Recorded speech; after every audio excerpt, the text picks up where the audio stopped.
I guess we're gonna roll with it. So, welcome back. Another night, another sit down with Scuba and the Rye. Rye guy. Yeah. On the other side. Yeah, on the other side, we decided to change up the table a little bit. You know, a little more cross dialogue kind of deal. I can see you. We are same height for a change. Yes. I'm proud of myself. It's because we're sitting in chairs. Hey, even Steven. That's fair. So, I tell you, I am thoroughly exhausted. I could best believe it, driving to and fro. Oh, to and fro. I ended up driving virtually all of it. Only getting a couple hours sleep just because it was just go. And it was getting a little sketchy at the end. You had that feeling of you just gotta make it. Gotta make it, but you know your eyes are doing the defocusing. You gotta, because you're so tired, so you have to keep doing stuff. Oh yeah. Ended up cracking open a bag of tropical trail mix, and one piece at a time. Just there are. I have 3 ways of battling it, which you probably know because you've been in the car with me. 1, turn the AC as cold as possible. 2, keep talking. Mm-hmm. And 3, just randomly pop out and name things. Yeah, I Which did a could lot. be part I did two. a lot of that on for me as well, and then it was both my wife and my mom who rode with it, who obviously was a big family group up north. We were sitting there, and it's like they would sit up with me, more or less helping me read the street signs, because going through the Pennsylvania Turnpike, there was a lot of construction. So every time you think you're getting to 70, after a couple miles, the GPS is like, road closure ahead in 2.5 miles. Like, man. Welcome to the Turnpike. I swear, it's like you spend half the time in road construction. They may as well just reduce the speed limit across the whole damn thing. It just seems like we live in a world where road construction is constant, but it's a welcome change for our area, where it looked like they never get any project done, and now they're getting every project done. Oh yeah, the 64 expansion is pretty intense. Yeah, all over the place. She's sneaking in. Watch it. Grab the boys. Grab the fish. Grab the books. Grab something. So, but yeah, it was my grandmother's 90th birthday. Lived a long life. Yeah, I was born in 1929. Wasn't thought of. No. But it was cool because my cousin had done the decorating. They'd rented the local VFW hall to do the party. Okay. And my cousin did the decorating, and it was fairly kind of. It wasn't over extravagant, but it was good. And one of my favorite things on there, I never got a picture of it, was a little chalkboard that she had somebody do with really nice handwriting, because obviously not me, was what was life like in 1929? A little tidbits, like who else was born, like Martin Luther King Jr. was born in 29. I know that. I thought that caught me. It's like the cost of a house in 1929, and it's like obviously it was a few zeros less than it is now. Yeah, it just makes you realize how much inflation. Yes, that's the keyword. Inflation has driven everything. Oh yeah, but it was there was cousins and relatives that if I had met these people, I was way too young to remember. But a lot of them, there was a lot there. It was like 20 to 30 people there, right? And it was all just hanging out. I got to see my uncles, and it's like, to me, it's like you have these images of them from like 25 years ago, and then you see them, and it's like, oh wow, time passed. Yeah, time does put a new, different coat of paint on your face. Yeah, but I got to meet my cousin's daughter. Briefly, I got to meet the husbands of the cousins, because there was one of the conversation pieces was like, how long's it been? I was like, well, last time I remember seeing my cousins, they were both my daughter's age, roughly. Right about that time period. And now they're grown, they finished school, they finished college, and now they're married, and one of them has a kid. It's like, oh yeah. Yeah. And one of them actually is taller than me, which is rare. I have very few family members taller than I am. Well, he's reached the pinnacle. Well, she's tall. Yeah. She's very tall and insanely funny. Got to see another cousin I hadn't seen since she was itty bitty, and she's one of the smarter ones. That, not saying that none of my family is smart, but this girl knocked out top of her class and got a full ride studying architecture. See, that's a good thing. Dad's like seeing her and hearing her, and it's just like, I was kind of like, I really wish I got to hang out with you more. But hung out with them one evening, or we did the party, came back because the kids are getting stir crazy because there are no kids their age. Because my one cousin, her daughter, is like a year old, not exactly running around with the 10-year-old, and there was nobody out. There was nobody younger than them. It was like my one cousin who's in college, and she's like right at that full adult age, and then there's the 3 little kids, which is my son, my daughter, and my cousin's daughter. Everybody else is in that borderline retirement age. So it's like, who are these people? They are somebody. They are related family. To you. They are family, and it was good seeing them, good introducing them, and trying to make those connections. I can't remember half their names. I'm sure I'll hear about it later.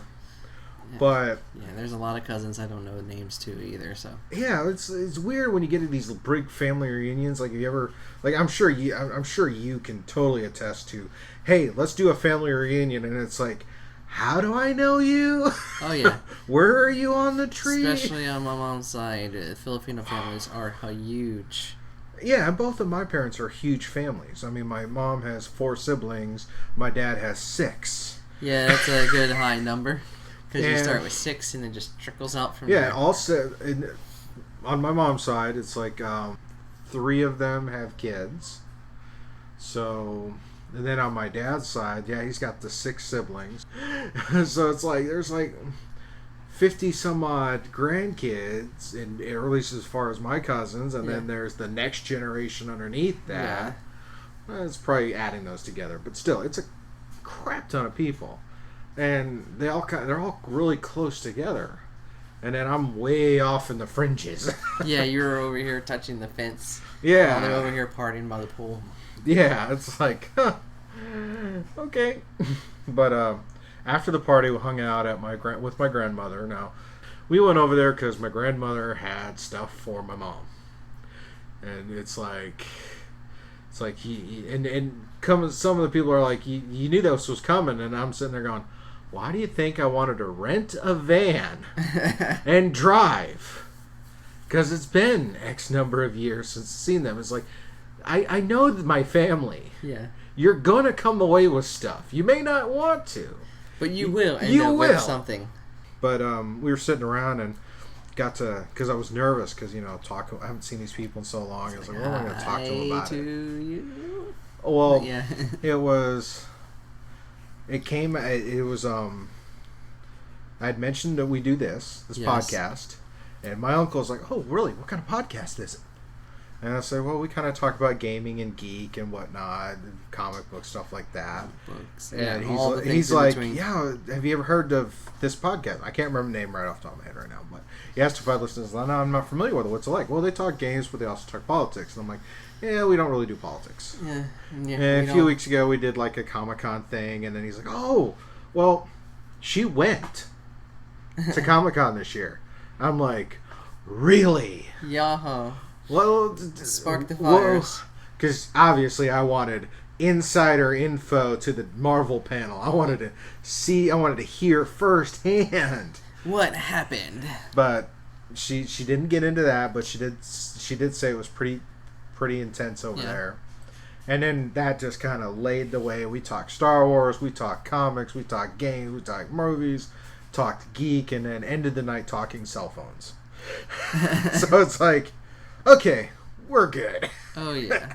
we're on the same page. Yeah. It's like there's a good dialogue. Now it's like, okay, when she sees posts from me on Facebook, it's like, oh, that's that guy. Okay. It's like, there's the podcast. Let's listen to it. Yeah. So that'll be good. Hopefully, they don't crucify me much when talking about them on the podcast, because family's family. I talk about everything and anything under the sun. Oh yeah, but skadoosh.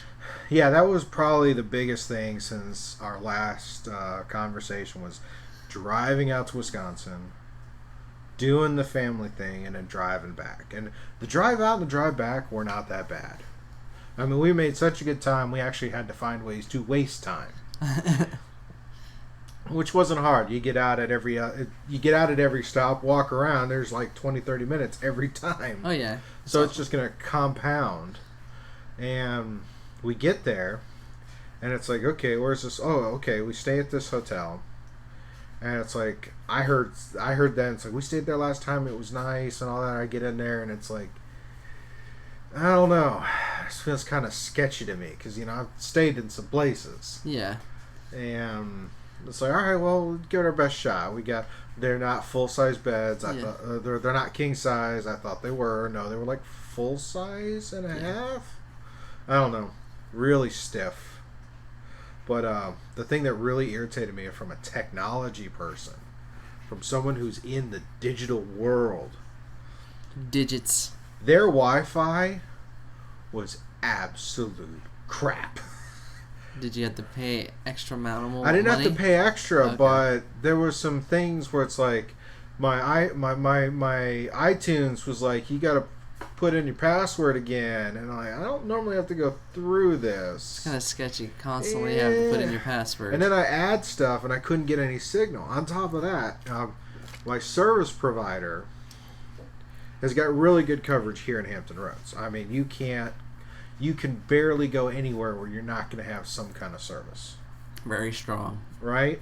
All LTE. I get up to Wisconsin, all of a sudden I see this E, where I normally see LTE, and I'm like, what's that? And then I look at like my MacBook and the other stuff. It's like, oh, iPhone Edge. What the hell's that? So I do what anybody else does. I go to the local service center and be like, hey, did y'all put out a new a software thing or something like that? I have this E for like Edge. What's that? And he goes, oh, that's our 2G. See, we don't have we don't have a big. It's like, where are you normally from? It's like, I'm Hampton Roads. Like, oh yeah, they have a much better presence there. We don't quite have enough towers here. So it's like, oh, good, you're killing me. Killing me, Smalls. Killing me. So it's like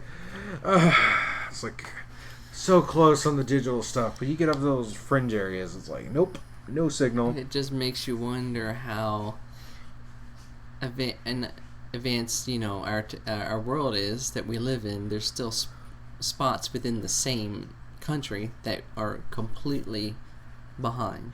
Yeah, or it's like, wait a minute, if everybody's using each other's towers, right? Yeah.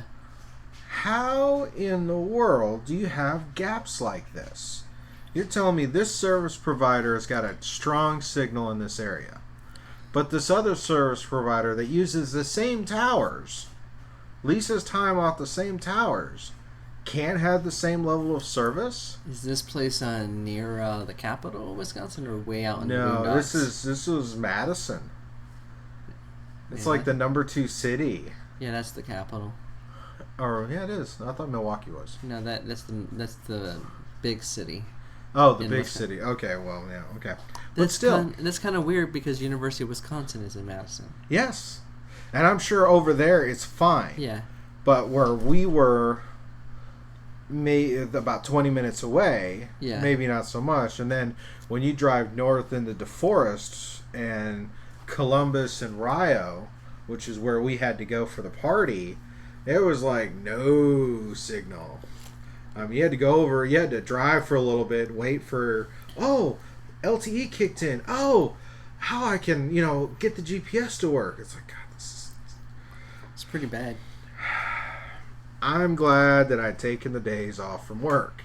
I did not have to try and work while on this trip, because it would have been absolutely miserable. You would not been able to work. Pretty much. Not through my current service provider. I would have had to. I would have to. If I have to do that more often, I probably would seriously have to consider changing service providers. We did that when we first got cell phones way back in the day. We used to have Sprint, but because of where we would frequent, they never had coverage for Sprint. That was back in the day, so that's why we went from Sprint to Verizon and just... And you know what? That was the same thing there. It's like I'm running T-Mobile, and I've been really happy with T-Mobile's pricing. I'm not a fan of Verizon's pricing. I can understand you why. You can attest to that. It's like Yeah. Verizon's pricing is a little sketchy. It is, but they do have a very strong network. I think that's the thing. It's like, oh, well, Verizon has no problems out here. It's like, well, crap. This doesn't do me any good. It's like they all share the towers at this point. Why? Why? But so the Wi-Fi was absolutely garbage. The cell reception was just marginally better than that. Probably one of the best things about it is where my aunt lives in Madison. There's literally everything you need within 5 minutes. That's a good thing. I mean, there's a mall, there's a Best Buy, there's a Home Depot, grocery store. I mean, everything you need is 5 minutes or less. It was like, and I'm coming up there, it's like, man, where are we going to go for food? Well, there's the Buffalo Wild Wings. Cool, there's the Texas Roadhouse. Great! The Five Guys, all of a sudden it just starts stacking. It's like, wow. And then I was like, I had some problems with some of my cables because they're a little old and worn out, and car chart and needed the car ports because the one I had burned out because obviously technology it has its things. It has its limits. So where's the Best Buy? Oh, it's right around the corner, literally. Sweet. Yeah, it's always good when you live 5 minutes away from everything. It is. It's really nice up there for that. But yeah, that's what I did. What did you do this past week? I didn't travel too far. No. But I did do a couple fun things. What's that? Or at least a fun thing. Went to an anime convention here, local at the beach. Was at the convention center. What's that? It's the people that put up the Tidewater Comic Con in May. They put up an it's called Superstar Anime, which was an anime convention. So pretty much it was all new, anime. Isn't it? I think this is only like the couple. I don't know how many years or if this is the first one, but it is my first anime convention that I've been to, and tell me more. I mean, it was smaller than the Tidewater Comic Con, obviously, because this one was focused on anime and manga and anything that is around anime culture. So. Well, have you been to NecoCon? I have never been to NecoCon, and the only reason I've never been to NecoCon is because the weekend that it happens on, I always have something to do. Yeah, it sounds like a scheduling problem. Yeah, but then again, a lot of the times my mom's birthday falls on that weekend. Well, that kind of trumps. Yeah, that trumps everything. That trumps a con. Yeah, but there's always something going on where I have to go out of town. But that'll change up one day at some point. But okay. It was really fun. I did go in. I got a few new figurines, a few new pops. Got to check out some interesting. Saw some interesting costumes. A lot of mixture. There was people still dressed up like comic book characters, but there was a lot of anime characters. Some I didn't recognize right off the bat, but there were some that I recognized right off. Really quickly. I was like, oh, this is from this series and that series. So it was pretty cool. Now, is it the quality of the cosplay, or was it like the character they were cosplaying is so unique? It's the characters that caught my eye, especially the fact that you saw a lot more cosplay anime influenced at this con. It just brightened my day, just because there's a lot of obscure, anime characters, and only the die-hards could pick them out. Okay. So it was really cool seeing a lot of stuff. I did get a picture with the Colonel Sanders and the Pokemon Beetle. They had the Pokemon Beetle there. Pokemon Beetle? Yeah, a Volkswagen Beetle. Oh. Decked out like a Pikachu. Wow, that's got to be really bright. Yeah, that was pretty cool. But yeah, it was fun. There was a couple voice actors there. I didn't get no autographs, but a couple voice actors from some big series like Sailor Moon and Dragon Ball Z. So they were there. So, oh, really? Well, yeah. Any idea which ones? The woman that was there voiced the character of Frieza, which is a very big villain in the series. Oh, yeah. And I could not remember the lady who she voiced for the Sailor Moon cast. But, it was big names there for the anime world. Okay. But yeah, definitely stacked up on more figurines and pops. So that's starting to build. If you saw my pictures I put up on the Instagram or Facebook. No, not yet. But yeah, I got me the two big figurines that I got, which I got a really tall, big statue of. For anybody that knows, it's a Gogeta, Super Saiyan Blue Gogeta from the Dragon Ball Super movie. Okay. Super Broly movie, and then I got another figurine, Deku. He's the main protagonist in the My Hero Academia anime. Oh, I've heard about that because a couple of kids on Twitter who are transferring stuff over from TikTok. Yeah. And it was pretty cool because I found the Green Ranger, the OG Green Ranger, at one of the booths, so I had to pick him up. Oh yeah. You can't go wrong with him. So, and a couple other pops, but it was pretty cool. What did you say? What was it? So it was a small, like... It was smaller. It was like, if you've ever been to the Tidewater Comic Con, that one's the big one in the area. It was half that size. Oh. So, which is fine. There's still a lot of people, though. But yeah, well, with so many different mini-cons and whatnot go on in this area, it's like, cool. But it just shows that no matter what, the variety of people in there, the generations of people, it shows you how strong culture can be no matter what it is or no matter what styling it is. So even though I grew up with anime for the good past of 20 plus years, there's still, you see the young kids that are starting to get into it, getting into the culture. It just makes me smile because I remember being that little kid watching Dragon Ball Z 6 a.m. in the morning on the WB channel just because I wanted to watch it. There was something funny because it was the mall we visited in Wisconsin had a couple of unique stores to me anyway. One of them was a custom T-shirt shop. Okay, those are cool. But they did more than just T-shirts. And since you bring up Dragon Ball Super, there was a few of them that had Brawly in like these tank tops, like the That's pretty cool. Like the gold, like how the Gold's Gym workout shirt had that really iconic imagery. This one is like Brawly. There's like workout like a beast, or it's like beast mode or something. I thought those were really cool. There's one of them I saw that was absolutely amazing, but I cannot talk about it until November. Okay. Because it's something that we thought was so cool.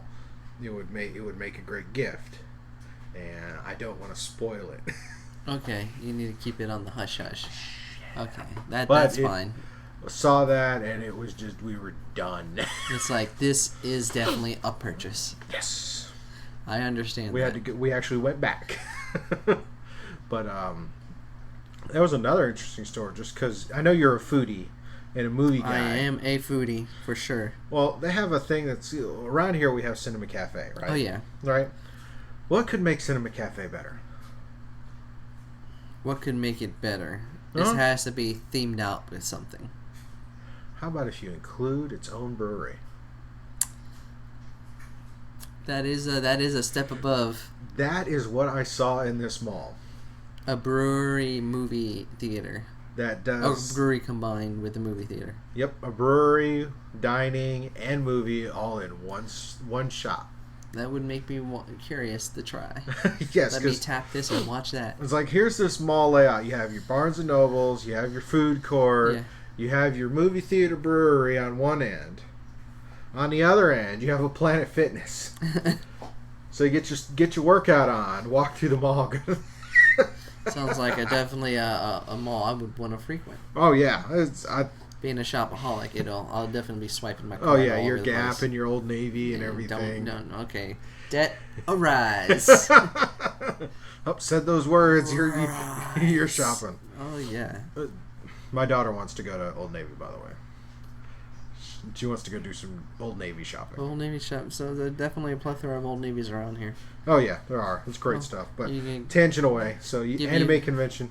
Anime convention. It was a blast. It was fun. Would you definitely go again next year? Oh yeah, I definitely go because I'm always on the hunt for new figurines. So always something new to add. Well, if I'm not traveling, I may want to go and check that out and see what we can see for that. Come near, see some things, buy some things. Mm-hmm. But yeah, that's about it. Other than I started getting back into playing Shadows of the Tomb Raider. Oh, really? Because since I finished Watch Dogs 2, I need to slide in another game. So what I do is I open a drawer and it's like, oh yeah, I have this game. So pop it in and start playing it. Nice. And, yeah. I may go back. One of these days I'll try and go back to it. We'll see if I have some time. Oh yeah. My calendar's starting to shape up, and it's like, oh wow, there's a lot going on. But yeah, my calendar will be shaping up with a class, but just having one class, so it shouldn't be too much of a time. Oh yeah, it's not going to take too much time away from gaming. No, gaming is important. On to our normal routine of movies.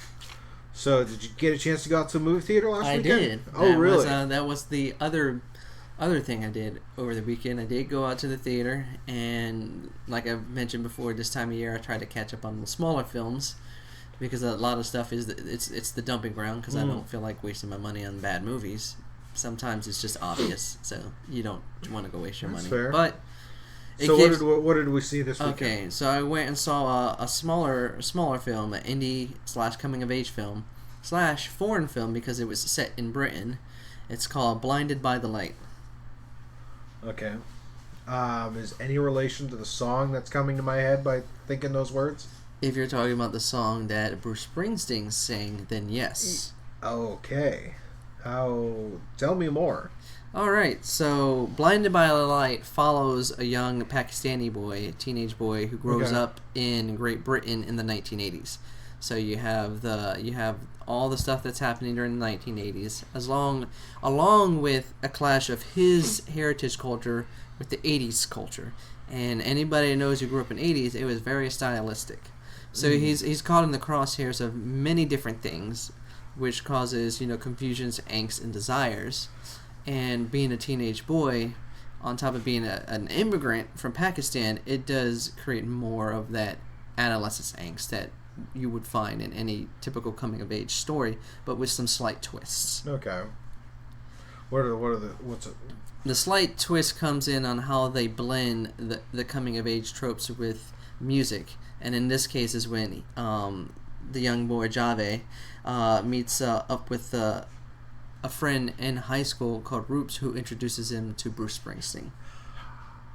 Now the title and the song converge together. Oh yeah, and then when the movie starts, it's pretty much a lot of the basic coming of age tropes you would see, layered with some of the different things because it's shot in Britain, it's shot during the 80s, and he's a Pakistani immigrant. So you do have some little differences, but it's when he gets introduced to Bruce Springsteen and music where the film definitely kicks up a notch. Okay.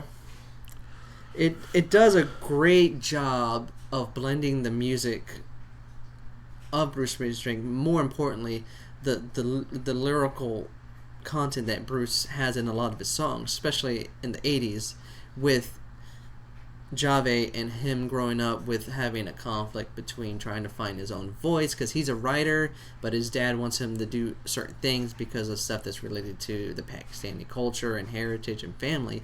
But you have him who wants to break free and start to, do other things and be something in this society. Sounds like you have your new world being the 80s culture of Britain and the old world of where our protagonist's family's from. Oh yeah. Not saying there isn't old world there, but it's just that there's probably real palpable identification of your cultural differences. And it deeply wovens those things, but puts it in a way where it grounds it, where no matter if you're a person from Great Britain or not, or a person during the 80s or not, you still feel closeness to Jave and his own path of growing up. And that's where the heart of the film kicks in, is because what makes a coming-of-age film stand out beyond just the typical cliches of just growing up or learning about yourself is finding that heartwarming relationship related to the themes of adolescence, growing up, and love.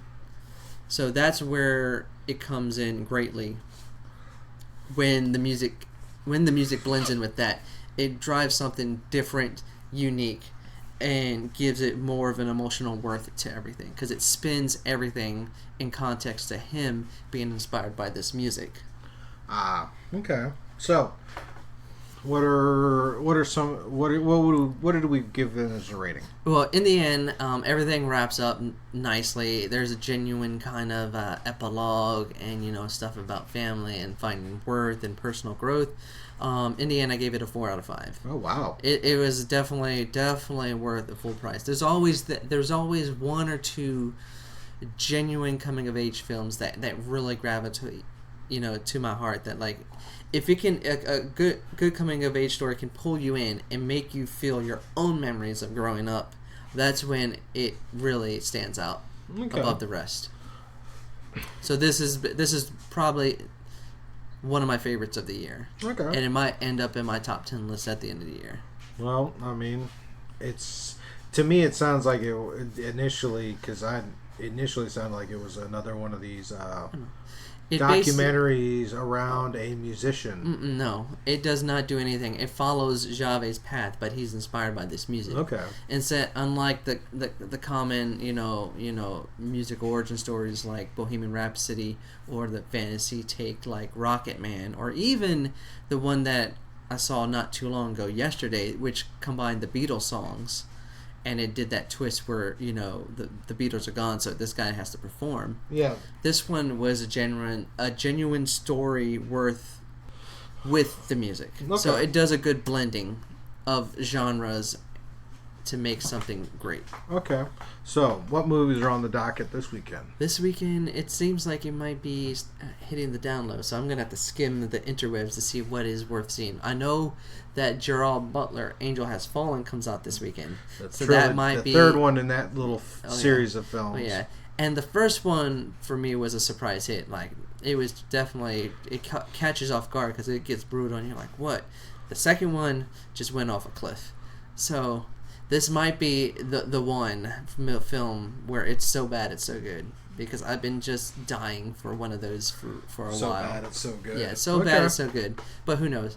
But there's other films that I could catch up with, because there was a movie that came out this weekend called Good Boys, which is like they take the super bad formula but combine it with preteens. So it might be pretty funny, because I heard word of mouth is pretty hilarious. I'm sure it is. It's just, I hope the humor is worth it. Yeah. But Labor Day is pretty much a wash, because Labor Day is like the downturn of film. Oh yeah, it's the end of summer and all this other stuff. But the big one coming out after that is It Part 2. Oh yeah. So from there, it'll just be a dagger of films. Boom, boom, boom, boom, boom. And then then the drama Oscar season kicks up, and then the last blockbusters kick in with you got Frozen 2 and Star Wars 9. So December stuff, yeah, Christmas season. So there's a lot of stuff on deck. Okay. Any of those films I mentioned that you're looking forward to, or anyone that I might have missed coming out in the next 5 months? I think for me, Frozen and Episode 9 are probably the big ones. I'm open to other stuff, but I haven't really. Oh yeah. You're the movie guy, so I rely on you to tell me what. Tell me some good films. I know there is one that just kicked in me. You should definitely look up the trailer for Ford versus Ferrari. Ford versus Ferrari. Okay. James Mangold, the one that did Logan, and a couple other films, is doing this film. And it's about the story of Shelby, who builds the car for Ford that races against Ferrari in the 24-hour Le Mans. Ah, okay. I like the story of that. So that comes out right about the time when the Oscar films started coming out. So. Okay. Well, we'll have to keep an eye on that. Oh yeah, November 15, I believe. Next thing go on is some newsy. There is newsy a type plethora things. of news, man. Just the preface.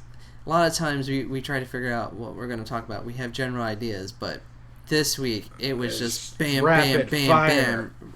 So, didn't have to dig too far. We're gonna have to. There's a lot of big conventions to talk about. There's some hype news. I think we could probably break this down into 3 things. We got some random movie related stuff, and then we have quick little bit about GamesCom in that's happening this weekend in Germany. And then there's D23, which is also happening. That actually came out of left field because I didn't even realize D23 was this year until I started reading the news. Well, there's so many products that the House of Mouse has. They have their own convention. I mean, come on. Well, they own half the world, so why not? Maybe. So, let's start with our first grouping here. Let's see. We have. Oh, speaking of coming of age stuff, the probably one of the quintessential coming of age sitcoms of our youth. The show, The Friends, turns 25. Yes, this year. That was a surprise, and I find it kind of ironic. Like I was telling you earlier in the pre, I just decided to start rewatching Friends on Netflix, and so happened, come to find out, this marks the 25 years since it debuted back in '94. Yeah, and there's some interesting elements for that, just from pulp culture point of view. Yeah. Poppity pop pop. Let's see, where's my little bit on that? There we go. Yeah. It's like the age of GIFs and everything, and a lot of the GIFs I've seen for communication all come from the show Friends. Oh yeah. There's so many good ones, so many jokes I remember, because I'll be honest, I haven't watched the series. It's been a while since I have, and I've watched it in bits and pieces, and it's just a matter of just catching up on it because it went off the air in 2004. So it's been a while since, unless you constantly watch reruns. But the thing is that Friends, like a lot of the big sitcoms, has stayed fresh in the minds of generations after. Yeah, this particular article that you pointed out, well, from CNN. Don't get me wrong; they do occasional things for entertainment. Come on, talking about how, and they put together a list of episodes that are kind of good, regardless of that generational thing. Yeah, they did. They did point out, picked out like very strong, important episodes, and a lot of the episodes they pointed out correlate to, like you said, young adults growing up, dealing with the trials and tribulation of trying to struggle to find yourself as well as finding someone, and a bunch of little typical angst that happen along the way. Yeah, and I mean, this was something that launched a lot of their careers into various things. Oh yeah, you have some really big name people, or at least recognizable names, especially like Jennifer Aniston and Lisa Kudrow. Those are very recognizable names. Courtney Cox. Matthew Perry, and Joey. I can't remember the actor's name on that one right off the top of my head right now. Matt LeBlanc, yeah. And David Schwimmer. Yeah, it's like great show, and there were so many cameos. Oh yeah, I didn't even... there were people, I was like, holy, how you got him to cameo? Oh yeah, they had a lot of cameos and a lot of names that are big now, like Paul Rudd. He was a mainstay on there for a few years, and now we know him as Ant-Man in MCU. I know there was one where Jean-Claude Van Damme was a guest on there, playing himself. Billy Crystal. There's like so many people had showed up on there. Yeah. It just gives a fact of how important at that time, and still now, how it moved the needle when it came to pop culture, but also social relevancy. Even now. Yeah. 25 years after the show started, and the current youth culture is into all these old retro, what they're calling retro shows. It boggles your mind. And it's like, and then it's like, this is definitely stylized. Yeah. But it was this is young adults trying to hanging out together, and it's like, how many times did we, as coming up to those ages, it's like, see some of those things. So it's like, I've been wanting to watch the show just so I can see, because I really think that they were one of those mold makers, and other sitcoms that have come afterwards, you could tell take a lot of inspiration. There is a lot of stuff that comes from Friends, even if it's just a little bit, or just the stylings of the characters, or the comedy, or even the themes that it tackles from a different perspective.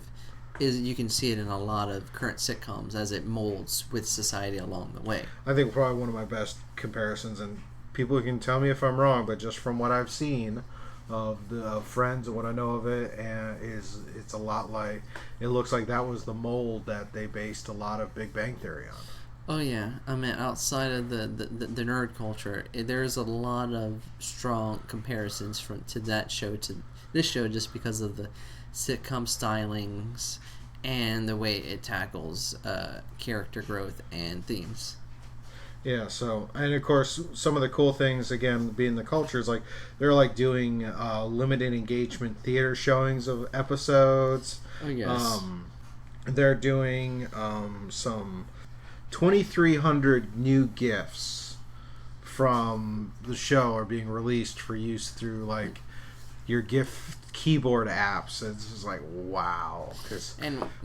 And I still love the Joey over the spaghetti sauce. How you doing? How you doing? or the boys riding in on the like the skateboard. It's like, I'm here. Yeah, there's a lot of quirky things that make you see how it brings out about how sitcom can be written.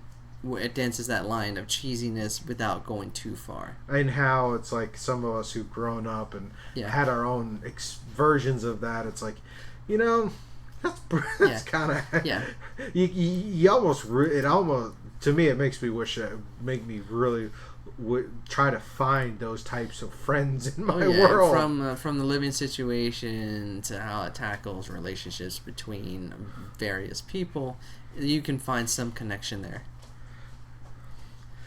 Don't mind the mysterious ninja that wanders in and out trying to be quiet. We're dodging the stars, but we survived. So that was, I thought that was kind of definitely cool because pulp culture, geek stuff, and stuff from our youth, and definitely my youth. It makes you reminisce about things, but also at the same time, when you mention how Friends is 25 years. You can think back to when you actually started watching shows like that, like that. Oh yeah, considering it came out in '94. Yeah. That was the last time I saw a lot of my family in Michigan and Wisconsin, and here it is this year. I see all my family from Wisconsin again, 25 years after the fact. Yeah, Friends reminding you of things. Yeah, because I love the theme song. Well, that's the only... I can still picture the theme song, and I love the video of the theme song. That's the only song that made that band popular before and after, and they haven't done anything since. It doesn't matter. They nailed it. They nailed it. They have an iconic song. Yeah, one hit wonder. One hit forever. Don't hate on the whole concept of one hit wonder. No, hate on the fact that they nailed a song that is transcending. I'll be there for you. Oh yeah, it's a very transcendent song, and it's kind of interesting how, like, when you think about how the current generation is into retro and they bring in a lot of old shows back for a limited time or sequel series like Fuller House. They brought back Will and Grace. You're just kind of curious that this hasn't been tapped yet for like a limited run back. I think this might be one of those things, kind of like why they never redid Seinfeld. Well, Seinfeld is in a different echelon of show. Still, it is iconic. It is a group of people in big city. I think there's New York as well. Granted, they don't have the same living condition. Granted, we're talking a decade difference. Oh, yes. Just a different mindset. But it's one of those iconic sitcoms. It is the quintessential 90s sitcom. Yeah, I mean, I think one of the older ones they did, and I'm just blasphemy or not, it was a great show at the time, was the Cosby Show. And them trying to redo that. There's a lot of Blackish. places. and it's just like, oh, this makes my head hurt. Hey, at least they try. They tried. You give them the benefit of the doubt. At least they try. Get away from your political tropes. Focus on family, and we'll be straight. Hey, some people have a message. But they gave us Raven Simone, and she's been all kinds of busy. She is super busy. She's at the top of her game. Yeah. Again, another movie that came out in the 20 some odd years ago. 1999, I believe. Yep. Matrix. Sounds like we're going back into the Matrix. Yeah, they have officially announced that a Matrix 4 is in the works, and Keanu Reeves and Carrie-Anne Moss will be returning, and Lana Wachowski will be writing, directing, and producing this show. And it will be going into production early 2020. Huh. It makes you go... You have a variable reaction to this. At one, you're kind of just like, what? Back into the Matrix? It's kind of cool. But then at the same time, you have to take a step back and be like, huh, how? There are places where, you have films that end, but you can still make more stories. And then you have this trilogy of the Matrix, regardless of how you like the two, there was a definite especially closure. If you're one of those people who, like I did, Matrix 1, Animatrix, Matrix Reloaded, Matrix Enter the Matrix, and then Matrix Revolution. It's like that's 4 different stories that all interplay with each other and really give you this big thing, and you see how that ends. Yeah. There's a lot of big world building before and after the fact, but there's nothing after the fact. How would you? And the thing is the way Matrix Revelations ends. Yeah, with like Neo. Well, spoiler, but if you haven't seen it at That's this your fault. point, Neo sacrifices himself. That brings a peace deal between the machines and humans. So when the Matrix reboots, they allow the people that want to leave, and everything is peaceful. So the only thing that could restart it for Matrix 4 is that there has to be either another. My theory. Now we're getting into theories. Let's do some theory crafting. Okay, so theory is that with the fact that we know that Keanu Reeves and Carrie-Anne Moss are returning, it brings the fact that there has to be another complementary Matrix to the OG Matrix. So there has to be vying worlds. And I play this off the fact of Dragon Ball Super. Mm-hmm. Speaking of anime, it introduced you to the multiverse. And then there's 13 multiverses that are actually complementary to the Dragon Ball Z characters. So when I look at that formula, there could be another Matrix that survived that could be in battle with it. But that plays off the fact of when you learn about in the second movie, how when Neo talks to the architect and they said they restarted it 13 times, if I remember correctly.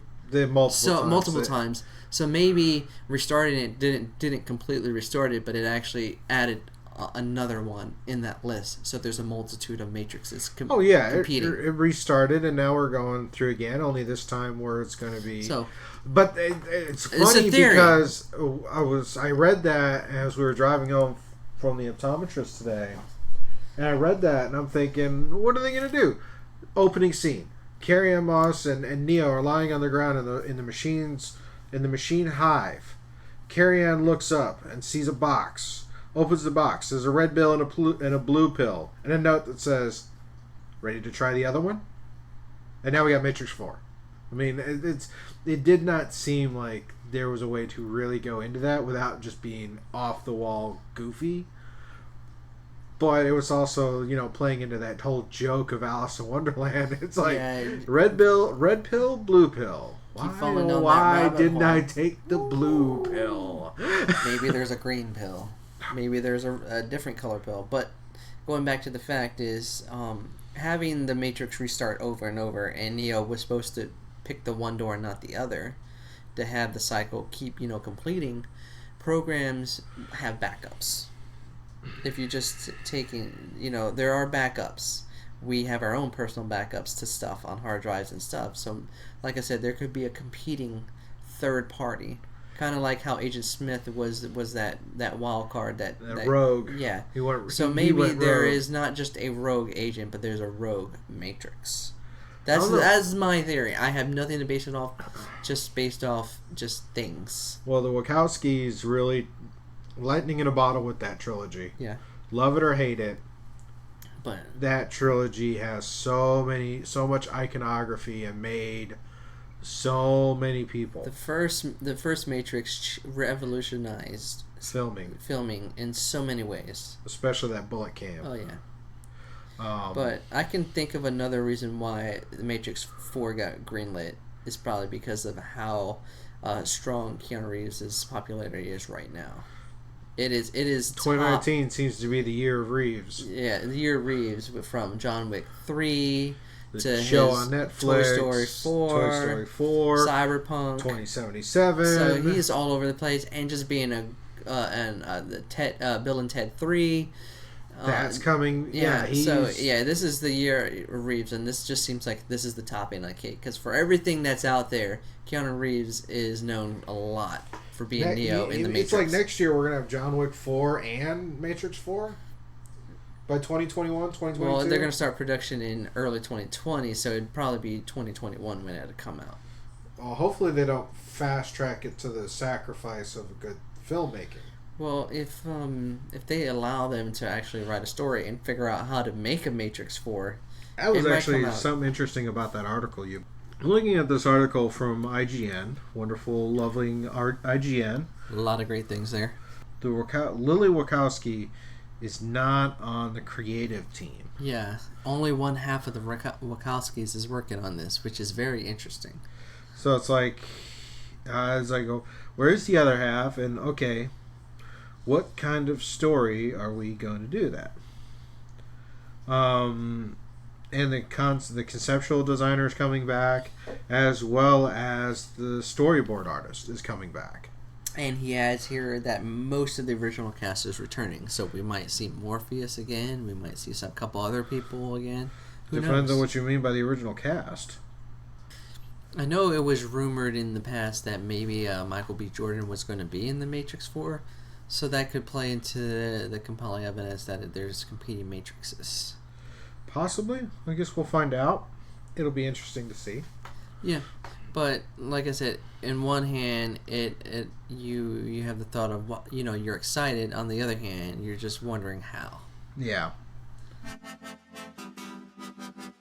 Another interesting bit of news is Netflix has ordered a new anime series. Oh yes, reported by IGN, our great friends over there. Netflix has ordered a He-Man animated series, Masters of the Universe Revelation, from Kevin Smith. He's going to be functioning as showrunner. Obviously, this is on the heels of the success of the She-Ra reboot. Oh yeah, or reimagining, because there was not sure if you're into sit-down interviews and whatever, that kind of cool thing. There's one that's done by Critical Role. It's called Between the Sheets. Okay. And one of their guests happens to be somebody who works on She-Ra. Really? And she was gotten to talk about how she works as... I don't think she's showrunner, but I think she's pretty close. I have to rewatch the interview. But it was a really good interview. It really touched on a lot of things, but the segments where she talked about She-Ra and how the rest of the Critical Role family is a kind of... there's preliminary involved, and the way that all those people talk to each other, it seems really interesting what they're doing. I haven't sat down to watch the series, to be honest.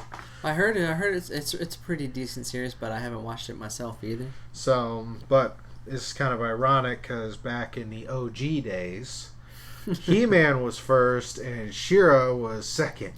Yeah. Here, She-Ra's up, and now we're getting He-Man. Now, I gotta be honest. It's not that I'm sexist or anything, but the idea of watching a new He-Man might be a little more interesting than the She-Ra, because it's a very iconic cartoon from the 80s. Oh yeah, definite toy line cartoon, of course. But I was never really. I thought She-Ra felt gimmicky, and maybe it's that preconception of why I haven't sat down and watched the new one yet. It could just be built on the facts of what the popularity was in the 80s. Yeah. So it's nostalgia purposes kicking in. Yeah, so not that I don't want to give it its fair share, and from what I understand, it's good. So I wish them all kinds of success. Yeah. But Kevin Smith, yeah, there's another reason right there where it's like, you have a person that is knee deep in comic book culture and a lot of stuff like that. So having him there, he's going to do his best at whatever it is. And from the article, it says that this new series is going to focus on some of the unresolved storylines from the 83-85 He-Man and the Masters Universe cartoon, and will even pick up some character stories from where they left off in the classic TV series. So if there's stuff that you remember that weren't answered fully, they're going to get touched up in this new series. And to be honest with you, most of my memories from the original He-Man cartoon, you can watch on any composition YouTube video for intros, badass intros or really cool intros, and some vague memories of having some of the toys. That's about it. I couldn't tell you the stories. I think the only one I could tell you is the Christmas special. Hey, ring them bells with Skeletor. It's like, hey, feel so. It's like, don't worry, it only happens once a year. Oh, thank goodness. Let's just go jingle all the way. Yeah, the whole thing with Skeletor versus who's the bad guy for sure. He looked like a vampire or something like that. Can't remember off the top of my head. It's Whitehead vampire. It's like, oh well. But it'll be interesting to see what comes up, and especially when you have a writer of caliber of Kevin Smith combined with just a filmmaker. Yeah. I mean, he's more than just a writer, right? He's just a great filmmaker. Yeah, from everything from Clerks to Dogma to some of the obscure ones that he's done. Yeah, he can definitely. Even his TV episodes he did for the Arrowverse were really iconic. And he has strong skill. So I think it'll be a great one, and they what they did with Voltron, what they did with She-Ra. Yeah. I never finished Voltron, but from the episodes I watched, it was really good. They really they took the core element of Voltron and just went with it. And from what I've heard of the interview and hearing and whatnot, She-Ra was the same way. It's like, here's our core element.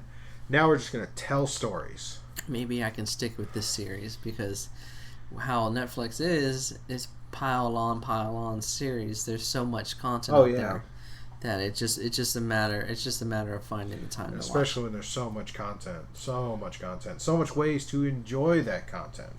Oh yeah, definitely a lot of stuff on the interwebs and streaming services. Yeah, definitely. Dun, dun, dun, dun, dun, dun. Alright, so we covered that. Okay, covered that.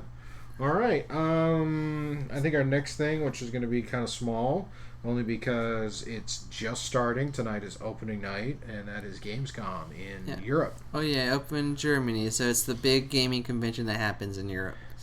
It's one of the biggest worldwide ones. It's like there are three major ones. There's E3, there's GamesCom, and then there's Tokyo Game Show.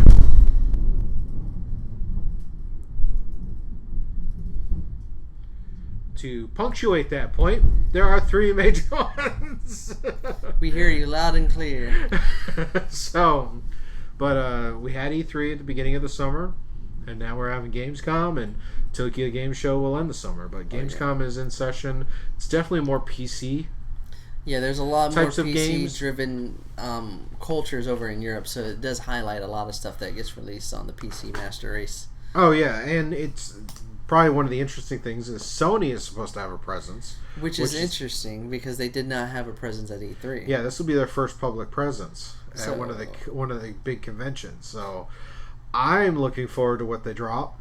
I know they might have more gameplay for the Final Fantasy VII remake, because it's going to be exclusively not just to Sony, but exclusively to the PS4. Yeah. Because the people at Square Enix says they're not going to make it for any of the next gen or porting it over to Xbox One. They're strictly going to put it on PS4, and that's it. Oh yeah, all the work they put into Oh it. yeah, from everything Not that I've I seen, think porting yes, it is going to be that big of a deal, especially when you stroke a big enough chick. Oh yeah, and since they're rebuilding the game from the ground up, if you've seen the gameplay out there, it's definitely not the same Final Fantasy VII that you played on PlayStation. No. And the other big thing that with Sony coming back to a major, a major gaming event and being absent from E3, they might drop hints for the PS5. They might do that. Plus, there's Last of Us 2. There's that Death Stranding or whatever the game it is. that no one knows what it's about, but they keep showing more and more stuff that trying to pull you in, and they haven't pulled me in. I'm playing the wait and see approach on that game. I don't know. I was so yeah. So hopefully it's not another. I mean, not that I don't like dystopian future survival games, but I think we're starting to get a little saturated. I mean, it's hard to find a really unique thing. The only one I'm looking forward to is Cyberpunk 2077, March 2020. March. Get back into my life, please. No, it's more like, alas, poor Rai. We knew him well. He logged in and has not come out. And knowing the fact that I have a good, window of free time then, and I'll definitely have time to sink into that game like I did Witcher 3. Yeah. So, but we'll have more on that. I think we'll be watching our news feeds to see what happens, because Gamescom goes today all the way through like the 24th. Oh yeah, it's got a lot of stuff. It's a multi-day thing. So we'll probably see a lot of stuff dealing with some of the games coming out, like Watch Dogs Legions, the Modern Warfare remake, maybe some Gears 5 gameplay. Since Gears 5 is right at launch window. Oh yeah, maybe more about the next Xbox, and then probably some Dark Horse games coming out here and there. We'll see. Yeah, plus a lot of there's Intel apparently is going to have a presence, and NVIDIA, so that's what leads me to definitely think there's definitely a lot more stuff for the PC community in this. So we'll have to wait and see. Oh yeah. But speaking of a busy weekend, not just as Gamescom, but as we alluded to earlier, back on to the House of Mouse. Because it seems like every week we're talking about something related to the House of Mouse. They're always taking our money. I don't know. It doesn't seem like it's much of a fight. No, I kind of just give it to them. So, on top of the fact they're having their big expo, D23, this weekend, which starts which is going to be Friday, Saturday, Sunday, or this whole weekend. Big event, but there are so many things that were coming through the pipe, so to speak, on this. I mean, we have new footage of the Avengers game. Yeah, the game. The San Francisco based Avengers. Yeah, it's being made by Crystal Dynamics, who makes if you know Crystal Dynamics, they're the subset of Square Enix that have done the latest Tomb Raider games. And the fact that as part of your principal voice cast, you have Troy Baker, Travis Wilham, and you have Laura Bailey, and it's like there are a couple others in there. It's like but those three are obviously Critical Role and The Last of Us. It's like okay, and they're doing their voice. It's like it's very interesting, but today they went and actually dropped 18 minutes of gameplay footage, which highlights all the characters. I only watched a few minutes of it because I didn't want to get too knee deep in it and want to be spoiled. But I got to see Thor's gameplay and Iron Man's gameplay, and that game does plays to the strengths of the characters, at least from what I've saw. Okay, so we're going to be rapid firing this just because there's so much. So the Avengers stuff. Let's see.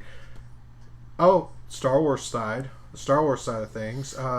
Apparently, we might have yet another Disney Plus series. Yeah, rumor has it that on top of the Mandalorians and a couple other things that are dropping under the Star Wars banner. The Star Wars banner, rumor has it that Ewan McGregor might be reprising his role as Obi-Wan in the Obi-Wan series on Disney Plus. Yeah, he's currently reportedly in talks.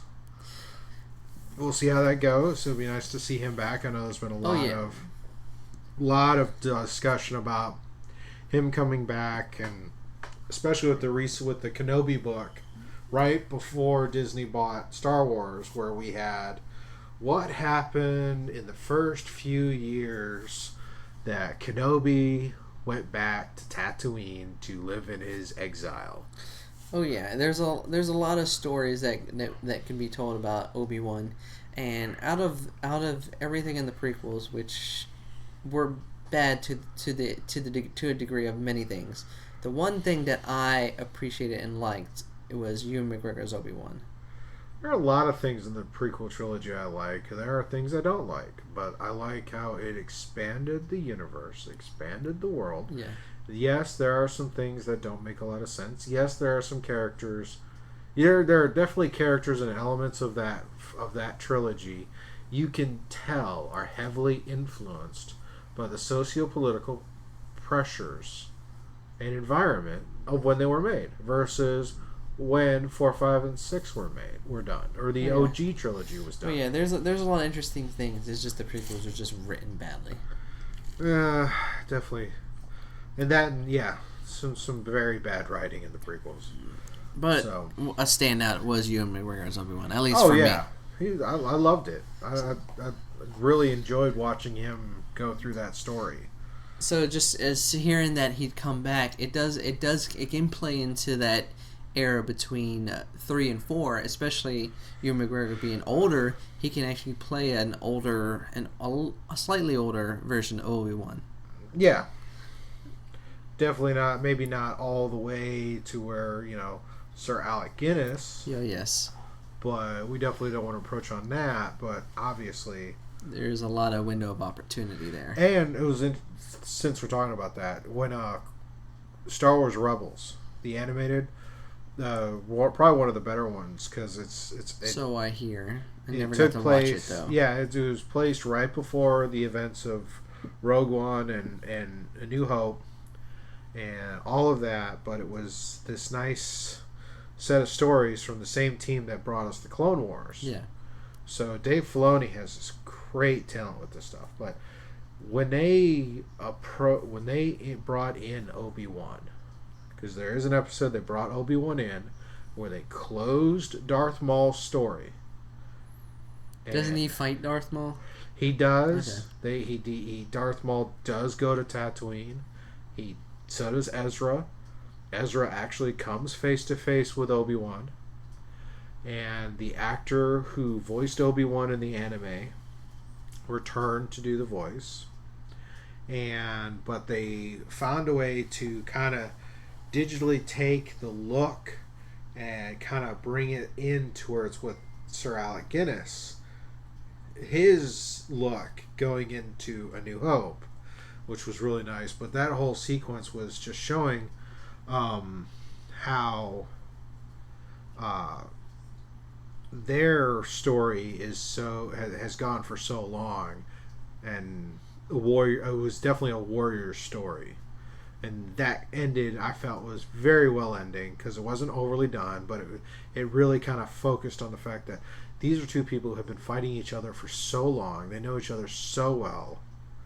In that sense, it's, okay, this battle is not going to take long. And it didn't. It was like 5 minutes. Done. And I'm guessing a certain person won. Oh, yeah, Darth Maul dies, but it's not a cheap death. Oh yeah, it's one of those worthy deaths. Yes, where it ends that story, and Obi-Wan gives some guidance to Ezra, and then sends Ezra on his way, and then you kind of have this thing where you hear Luke in the background, in his silhouette as Obi-Wan is watching over. So it's like, it feels good on that. So it's like, great. Yeah. But I'm a kind of a Star Wars nerd, so hey. We all know that. Yeah. It works. It's a good. I like the expanded stories and the new stuff, and I have a lot of respect for the story group.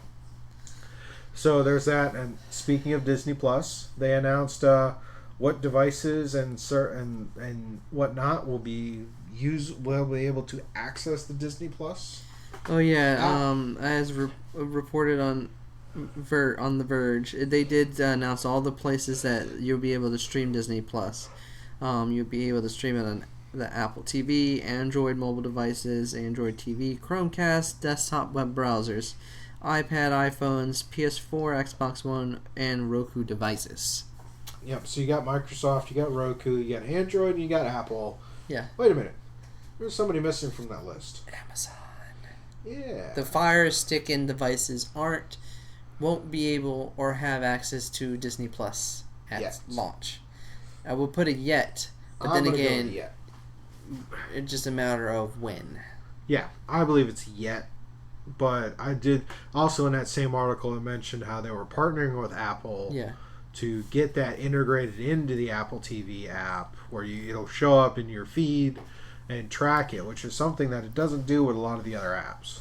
Yeah, well, they're definitely Disney is definitely investing a lot into this Disney Plus and trying to level it out as a top tier. And you can do your subscription service through the Apple stuff, so it's like Apple's going to get a cut of that. Oh yeah, because they always do. Yeah. And then on top of the previous news, we've announced that Disney Plus is doing with bundles and all this stuff and the cheap prices. They're definitely starting off on a high foot. From the amount of stuff they got in, plus news like this, an Obi-Wan series, the Mandalorian series, just the Marvel stuff. Oh, speaking of Marvel, there's another series they just are talking about doing, featuring one of the characters from the Guardians of the Galaxy. Oh yeah, they did announce this is the comic book side that they are going to do a Yondu series in the comic books, focused heavily on Yondu, his backstory, and the rest of the stuff that he gets into. I think that'll be interesting, especially with the way Guardians 2 ended with the original Guardians coming together again. I'm sure this will be fun. Yeah, especially if they restylize them like they did with some of the Avengers stuff. It's like, yeah, with the popularity that the films brought to that character is definitely a fitting way to highlight, to see where they can take his character in the comic book world. All right, so what are some other tidbits from the D23? Yeah, D23 hasn't completely started yet, but there are a couple of hopeful things that I have listed here that can come out of D3. All right. One, a new Star Wars Episode 9 trailer. I mean, we got the teaser trailer. We got an idea. We know basically it's a trailer that says we exist. It's going to happen. They did release it during the Star Wars convention. Oh yes. So hopefully that we can get a full actual trailer that actually gives us a little more, hint at the story. Because when a company releases a trailer, you have your teaser, and then the next thing that comes is the story trailer, which introduces you what's going to be happening. What are some elements of the story? Hopefully, another hopeful is that we get more Disney Plus announcements. So probably more series falling under one of the 5 banners. I know what I'm waiting for. What are you waiting for? I want word that the classic 90s Disney cartoons will be on Disney Plus. Oh yeah, we talked about that. That'll be if they announce that, then I am running to Disney's doors and giving them my money now. Yep. But sign me up. There is rumors that there is another big series that Marvel is announcing. So leading from the Disney Plus announcements is more about the MCU Phase 4 and Phase 5. Because there's been a lot of stuff out there that the fans have found that even though Feige has announced these are the slate of films and shows for Phase 4, there's other things below the surface that there's more projects happening. Oh, yeah. So maybe there's a Moon Knight series. Maybe we have a list of the Fantastic Four characters. Who knows? But they did say there's a rumor of another big series coming to Disney Plus for Marvel. Emphasize on big. But who knows? That's just me theorizing. Alpha Flight. You got me. But hopefully some other stuff is what Pixar might be brewing. Some new films that Pixar might be brewing. Because they've been doing a lot of the sequels, aka like Toy Story 4. But now they're going to start pulling out some original content. So I want to see what kind of original stuff they can pull out, like another Ratatouille, another WALL-E, another Up. So hopefully they can spin something great that isn't a sequel. Maybe another hopeful is some more more to do with the Mulan and Little Mermaid live action remakes, and Don't forget Lady and the Tramp. Lady and the Tramp. Is that going to be a series on Disney Plus or a movie? I was under the impression it's another live action adaptation. Okay. Well, we have the voice cast for that, but hopefully they make an announcement for another live action remake. Probably ones that people might be looking forward to that they haven't touched in the vault yet. Like a sequel to Aladdin? Well, who knows? It did make its money, so they might dabble in that story. Yeah. Apparently, Maybe. apparently, Return of Jafar was the equivalent of a cult hit. Oh yeah, there's So a lot of people it's like that story might not be so bad in a reinterpretation. Maybe Disney might actually show hints of a Pinocchio live action remake. Ooh, nah, that seems too obvious. Yeah, but they haven't done one yet. No, but it feels too obvious to do that. Aristocrats. Aristocats, maybe. I don't think we want to mess with another Robin Hood. Maybe Sword in the Stone. The Black Cauldron. Ooh, there's a sleeper hit. Maybe they can pull it and actually make it a stronger hit. Yeah, it's definitely got. There's a lot of obscure things, but maybe they'll put out the full cast for the Little Mermaid because they still haven't announced who's playing Ursula or the prince. I'm hoping they get somebody who just takes that Ursula character. Man, it's got to be somebody that's bombastic. It has to be somebody bombastic, and just me. And I don't want a gender bend. I want Ursula the Sea Witch. Not. I was up for that role. Dang you. No, but two names that come to mind. One that was in the rumor mill already, Melissa McCarthy. That was already in the rumor mill. But my pick would be just because of her bombastic personality, and she can sing. It's Queen Latifah. She can do those resounding numbers. Yeah, that or Missy. Bombastic attitude. Missy Elliott. You've watched some of her stuff? Some of her stuff, she could probably get out there. Yeah, she got rowdy on the stage at the Something in the Water this past year. So that might be interesting. Definitely a hip hop artist. I'm definitely thinking. I don't want to pigeonhole it to a hip hop artist. But based on the lead they cast for Ariel, they definitely look like they're going towards a musical route. Oh yeah. So somebody with some musical chops. Well, still, it's like they can hire somebody. They can do like they did. It's like, oh, this actress is playing the voice. This other person is doing the singing. Oh yeah. But hopefully they don't do that. Hopefully, because it would be kind of it would suck to try and lip sync live action. It's easier to do with animation. But yeah, there's a lot of hopefuls that I have for D23. Any other hopefuls from you that I haven't mentioned from my own personal list? I'd like some more info on the Star Wars stuff for sure. Maybe some bits about the new Clone Wars continuation. Is that supposed to be on Disney Plus? Yeah. Okay, I couldn't remember. It's supposed to come out this fall. They're coming back. I need to go sign up for them to get my money. And maybe an announcement of a new series with the post Return of the Jedi pre Force Awakens to start covering that 30-year gap. Well, they did say that Star Wars 9 is the end of this saga, so maybe the next stuff that they make beyond this, other than that new trilogy that's being worked on over here, maybe they do work on a series or two that play into that. And the reason I want to keep this with Dave Filoni's work on the Clone Wars and the Rebels is the way Rebels ended. Is I want to see what happens. They can follow them what happens, and they're the people that work through that 30-year gap. Yeah, because it's according to Ahsoka survives the entire experience, all the way through into past Return of the Jedi. So I think you have room there, especially if they do animated.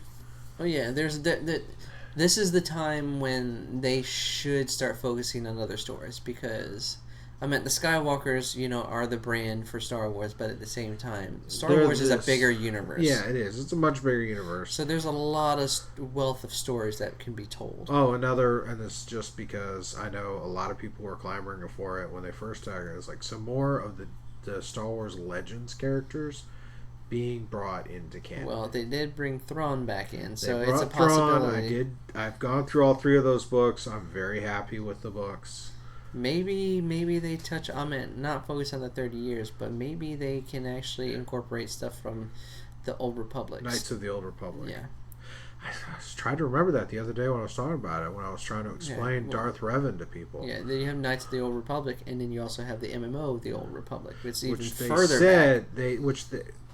No, it's after Knights. Is it after Knights? It's after Knights. I just played the game. I never paid attention. Oh, Knights of the Old Republic was the Mandalorian Yeah. War, and Darth Revan, Yeah. and then Old Republic was the end of which boiled down the Sith to the rule right before the Rule of Two, but they said that those weren't canon, so I would like to see elements of that brought in because those were such great stories, and They I had hate a lot of great stories. That's why I'm looking forward to the Mandalorian series, because it's actually taking a step in that direction of focusing on other parts of the universe that can make Star Wars great. Mm-hmm. And like Rogue One was really good because you focused on a different element, and regardless of its production issues, because there are points where it's like it's a lot. You can tell that film was supposed to be a lot darker than it came out. Oh yeah, but it is under the banner of the House of Mouse. So That's right. And the Fallen Order is coming out, so that'll be that's going to have interesting. some. That's canon. Yeah, they'll make it present at one of these 2 places. I'm sure there'll be more with that. So, wow, D23. I think D23 is probably our biggest one we're looking forward to. Oh yeah, there will be 2 posts, GamesCom and D23. Yep. So we'll tune in and mess with that next week. Woo-hoo-hoo! All right, everybody. Thank you for listening, and have a good night. Peace.